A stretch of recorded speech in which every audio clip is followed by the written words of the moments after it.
capítulo 14. Esperanza futura. El día que mi familia me visitó al final de mis 74 días de ayuno, fue la primera vez que los había visto desde que estaba en prisión. Mucho después me permitieron ver de nuevo a algunos de ellos. Me hablaron del rápido crecimiento que experimentaba el reino de Dios, y de la gran cosecha que se recogía en toda China. Aunque los agentes de la policía lo escuchaban todo, no entendían lo que me decían mi esposa y mis amigos. Me sentí muy animado y fortalecido con su visita. El Buró de Seguridad Pública seguía tratando de recoger evidencias para mi juicio. Viajaban a otros pueblos y ciudades, tratando de montar un buen caso en contra mía.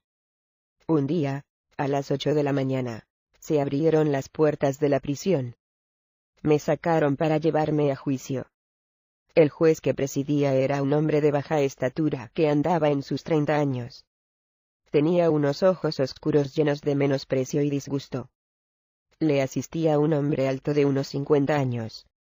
Tenía el cabello blanco, y parecía sabio y entendido. Su cara daba la impresión de amabilidad, pero en realidad era un hombre astuto y engañoso. Me dijo: Jun, nuestro gobierno ha sido muy generoso contigo. A causa de tu condición física, te dimos unos meses, para que te recuperaras y descansaras. Ahora estás más fuerte, y has tenido mucho tiempo para pensar en lo que tienes que decirnos. Esta es tu oportunidad.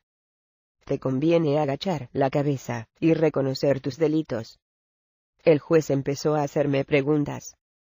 ¿En cuántos condados estuviste, y en cuántas ocasiones?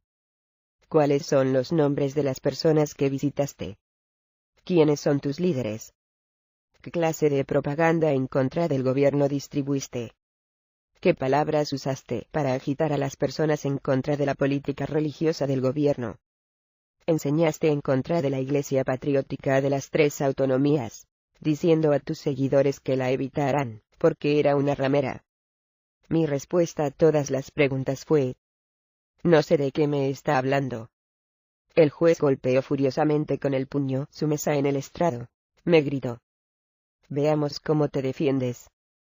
Camarada, traiga la grabadora. Trajeron una grabadora, y la colocaron en el banquillo. Se apretó el botón de tocar y de inmediato comenzó a hacer público un mensaje que prediqué hacía unos años.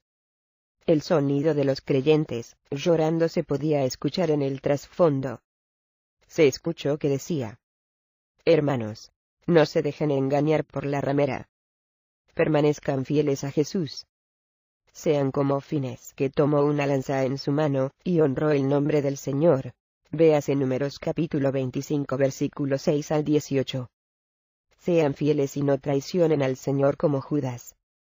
Acepten el reto, y estén dispuestos a morir por Cristo. Proclamen la verdad. Escuché en la cinta a algunos hermanos que oraban.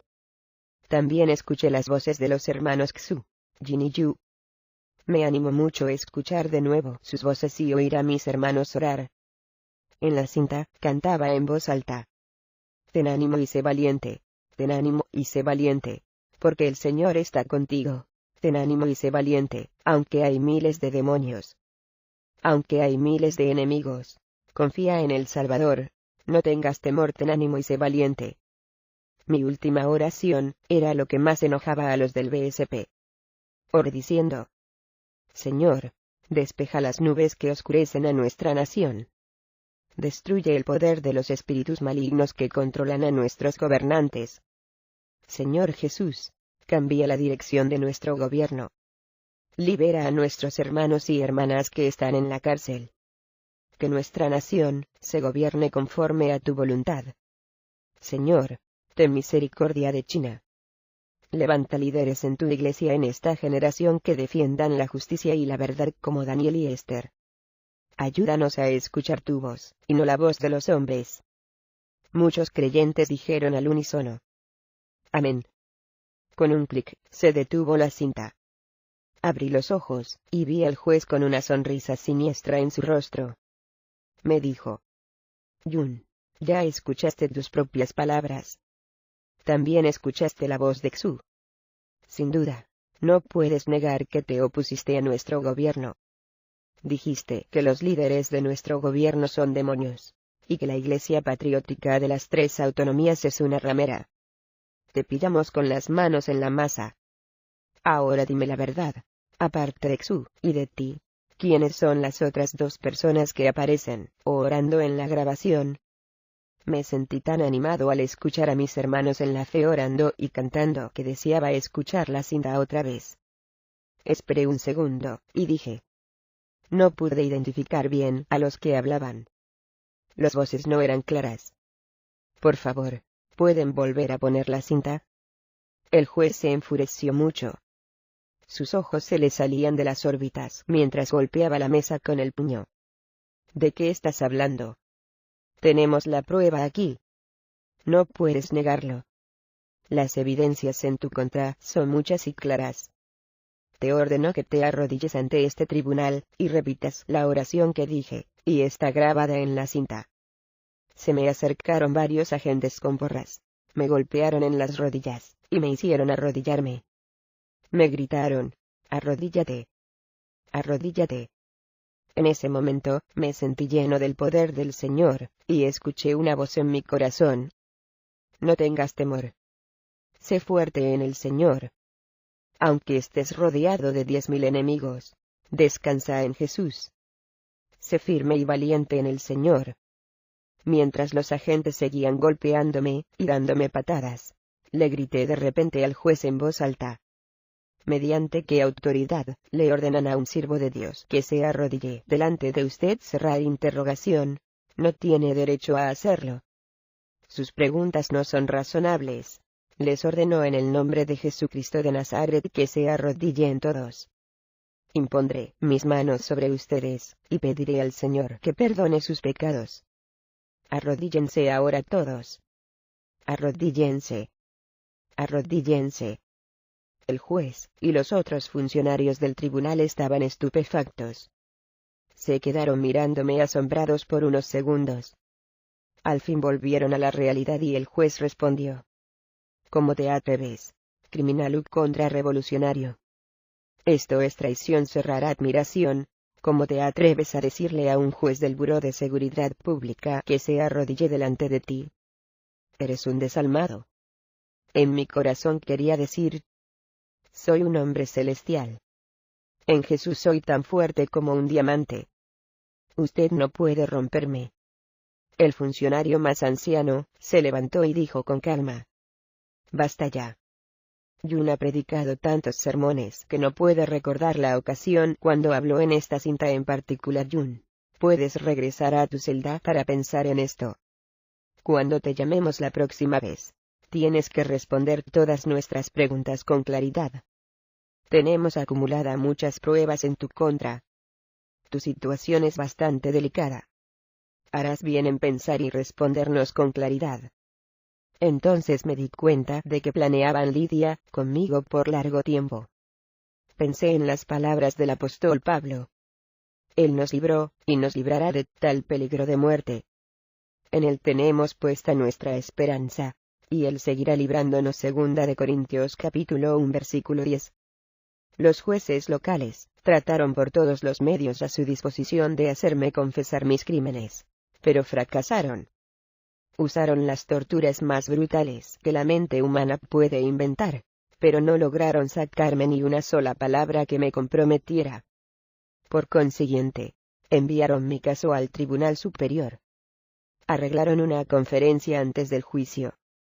Cuando entré en la sala, descubrí que uno de los jueces era uno de mis primos. El Señor me mostró que esta era una trampa del diablo. Mi primo dijo. Tenemos muchas pruebas en tu contra. Está claro que te opusiste e insultaste a nuestro gobierno. Declaraste que nuestras acciones están rodeadas de misterio y controladas por demonios. No solo atacaste nuestra política religiosa, sino que también escribiste muchos materiales, instigando a los creyentes en contra de la Iglesia apoyada por el gobierno y de nuestra nación. Las pruebas que tenemos en nuestro poder son suficientes para condenarte a cadena perpetua o a pena de muerte. Dime, ¿estos materiales te pertenecen? ¿Sí o no? Hoy te damos una oportunidad para expiar por tus delitos. Dinos en qué actividades has participado tú y tus colaboradores, y seremos benignos contigo. Antes de que terminara de hablar, el Espíritu Santo me dijo en mi corazón: Jun, tú eres un levita que me perteneces. Tienes que separarte de tus familiares, porque me perteneces. Aunque somos primos, le respondí enseguida. Usted trabaja para el Partido Comunista, y yo sirvo a Jesucristo. Insisto en practicar mis creencias. Lo que ha dicho sobre mí es cierto, pero no sé nada acerca de las actividades de otras personas. Mi primo no sabía cómo responderme, y guardó silencio por un momento. Luego dijo: Jun, acepta mi consejo, o te pesará no hacerlo. En tu juicio no podrás comportarte de esta manera ante el juez que dictará sentencia. Tienes que cambiar de actitud, o te verás metido en problemas aún mayores. Me llevaron de nuevo a mi celda. Pasado un tiempo, se celebró mi juicio ante el Tribunal Supremo Popular. Me esposaron, y me llevaron en una motocicleta vigilado por guardias armados. Mis compañeros de celda se quedaron orando. Sentía gran gozo en mi corazón. Era la primera vez que estaba en una sala de juicio tan espaciosa. A la cabecera de la sala había un estrado elevado con muchas sillas vacías. No sabía con exactitud dónde me tenía que sentar, así que me senté en una de las sillas. Cuando entró el juez, me dijo con enojo: ¿Cómo te atreves, criminal loco? ¿Cómo te atreves a sentarte en la silla del juez? Levántate de ahí enseguida. No me sentí avergonzado en lo absoluto. No es mi culpa. Nadie me dijo dónde tenía que sentarme. Sabía en mi corazón que un día me sentaría en un trono junto al Señor para juzgar a las naciones, e incluso juzgar a los ángeles. Empezó el juicio. Me comunicaron que el juez superior y todos los más altos funcionarios provinciales estaban presentes para mi juicio. Se sentaron en las sillas preparadas en el estrado. Otros 40 o 50 invitados oficiales se sentaron en la sala. Seguridad pública, y directivos de la Iglesia Patriótica de las 3 autonomías. Todas las pruebas que tenían en mi contra. Biblias, libros espirituales, cintas, y mis cuadernos de notas, los pusieron sobre una gran mesa. También estaba allí una carta personal del hermano Xu dirigida a mí, nombrándome líder del ministerio en el sur de la provincia de Henan, y en toda la provincia de Hubei. Jun, todas estas cosas sucias son de tu propiedad. Me preguntó el juez. Estas no son cosas sucias, le contesté puesto de pie. Todas son cosas santas santificadas por el Dios Todopoderoso. Diga lo que diga, ¿qué es eso? Son de tu propiedad. ¿No es cierto?, me preguntó el juez, sin entender el sentido de mis palabras. Déjeme examinar algunos de estos materiales para estar seguro, le contesté, sin sentir ningún tipo de temor. Uno de los guardias me entregó mi Biblia. La abrí y miré la cara interior de la cubierta. Allí había unas palabras que el hermano Xu escribió. Dichosos los que tienen hambre y sed de justicia, porque serán saciados. Mateo capítulo 5 versículo 6. El hermano Xu había firmado y fechado la página cuando me dedicó esa Biblia. También aparecían allí mi nombre y firma. Sí, esta es mi Biblia de estudio, le dije al juez. Entonces me entregaron el libro de lecturas devocionales diarias titulado Manantiales en el Desierto, para que lo examinara. Cuando lo vi fue como ver a un viejo amigo después de una larga ausencia. Lo sostuve en mi mano cerca de mi corazón. Lo abrí y encontré que el pasaje bíblico para ese día era Juan capítulo 19 versículo 11. No tendrías ningún poder sobre mí, si no se te hubiera dado de arriba, le contestó Jesús. Por eso el que me puso en tus manos es culpable de un pecado más grande. Me di cuenta que esa era la promesa de Dios para ese mismo momento.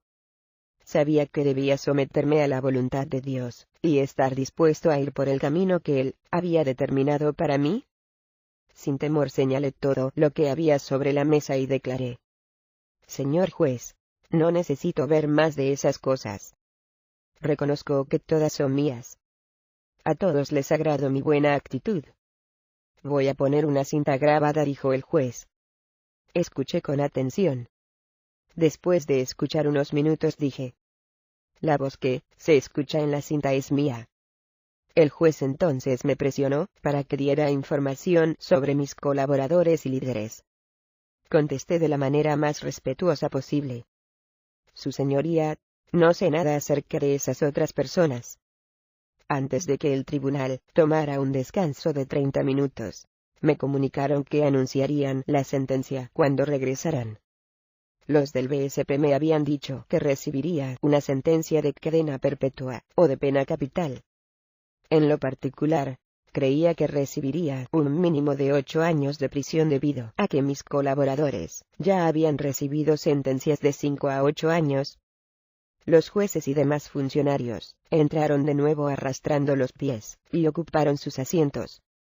Me quedé asombrado cuando el juez anunció: Jun, le encontramos culpable de las acusaciones presentadas. Le condenamos a 4 años de prisión en un campo de trabajos forzados. ¿Solo 4 años? No podía creerlo. Estaba lleno de gozo, porque Dios me daba esperanza para mi futuro ministerio por toda China. ¿El Señor todavía tenía trabajo para mí? Anhelaba ver a mi esposa y jugar con mi precioso pequeño hijo. Ahora tenía esperanza para el futuro. Un día podría orar de nuevo con mis hermanos y hermanas en la iglesia. Ahora podía permitirme el lujo de empezar a soñar de nuevo. No tendría que pasar el resto de mi vida dentro de la celda de una prisión.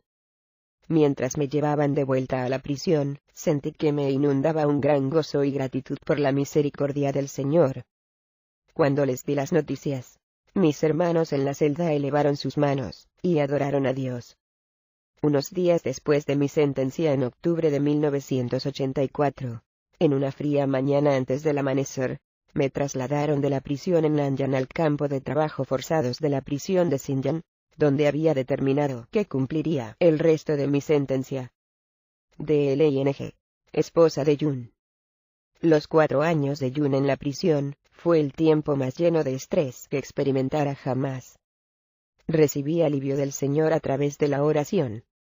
Algunos hermanos y hermanas también me ayudaron a superar algo de la presión. En esos días, se deterioró mi relación con el Señor. Antes del nacimiento de Isaac, había caminado en íntima comunión con él.